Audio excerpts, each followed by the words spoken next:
Hello guys, and welcome back to today's video. My name is Zik, the programming guy. In today's video guys, I want to show you how you can send gifts to someone on Bigo. It's very easy, so let's get started. The first step to take guys is to recharge diamonds. So how can you do it? You have to click on the me icon at the bottom right corner of your screen, tap on wallet, and then if you look at the bottom of your screen, you find the option to recharge diamonds. So once you recharge diamonds, then you can now send gifts. So let me show you how you can actually do it.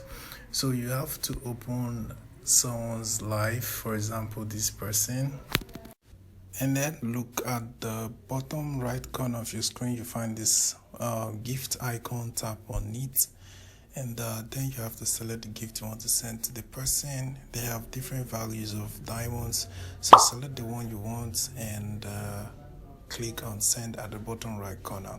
So that's how you can do it. Hope this guide was helpful. Thanks for watching.